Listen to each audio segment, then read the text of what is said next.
Hej, vi er Fiona til Oliver V, og vi vil gerne snakke om sandsynlighed.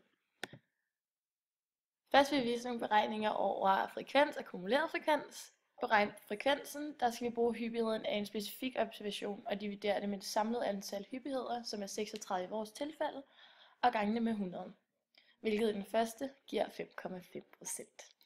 Frekvens finder man ved at plusse frekvenserne ovenover.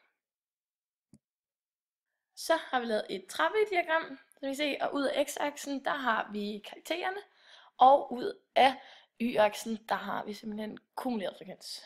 Og ud fra det kan vi så finde ud af, at de første 25%, som er vores Q1, har vi fundet ud af til at være 4. Og medianen, som er de 50%, har vi fået til at være 7. Og de sidste 75%, som er Q3, har vi fået til at være 10.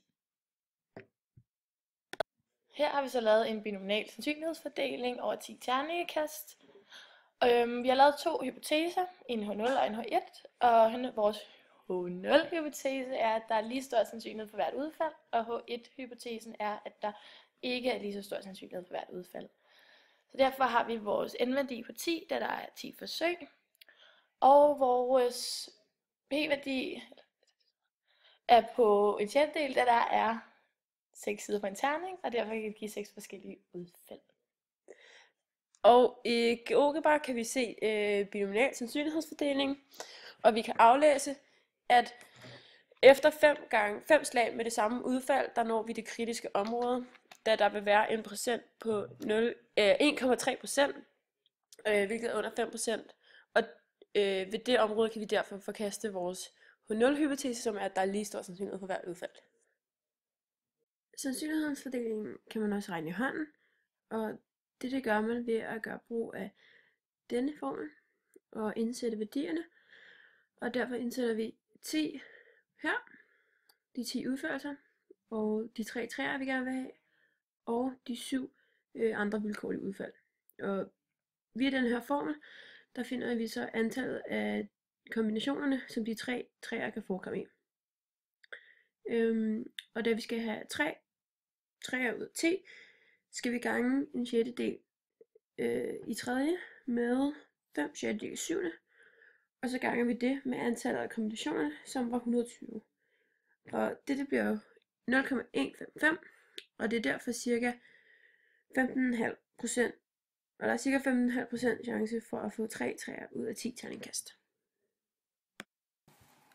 Når man taler om KIN, så vil man se, om der er en signifikant forskel. I det her tilfælde så vil vi se, om der er en sammenhæng mellem indtægt og valg af økologiske varer. Hvor vores 0 vil sige, at det er der ikke, og vores 1 vil sige, at folk, som der har en højere indtægt, oftere køber økologiske varer. Vi har nu indsat vores tal i GeoGebra og lavet en KIN-test, hvor I kan se, at der går fra folks indtjening mellem under 100.000 og så op til over 600.000, og så hvor ofte de køber, om de køber ofte, af og til, sjældent eller aldrig. Tallene i de hvide kolonner, det er de aktuelle tal, altså hvor mange forbrugere, der køber økologiske varer i hvor store mængder. Hvor at tallene nedenunder dem i de hvide kolonner, det er så det forventede antal, altså hvad GeoGebra regner med, hvor mange der vil købe de økologiske varer i de forskellige mængder. Nederst i venstre hjørne under resultat, hvor der står KIN-test, der har vi tænkt os at kigge på P, som har en værdi på 0,19. Og 0,19 det vil altså sige, at der er 19% sandsynlighed for, at vi har fået de værdier, som der er. Og det vil altså sige, at vi kan bekræfte af 0, at der ikke er nogen sandsynlighed mellem, hvor stor indtægt folk har, og om hvorvidt de køber økologiske varer eller ej. På dette billede, der har vi slået nogle af værdierne sammen, så det er nu i stedet for under 100.000 hedder under 150.000, og i stedet for over 600.000 hedder over 500.000.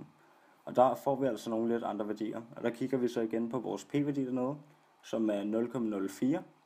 Og det vil altså sige, at den er 4,52%. Og vi kan derfor denne gang afvise H0 og bekræfte H1, at der altså er en sammenhæng mellem folks indtægt og hvor ofte de køber økologiske varer.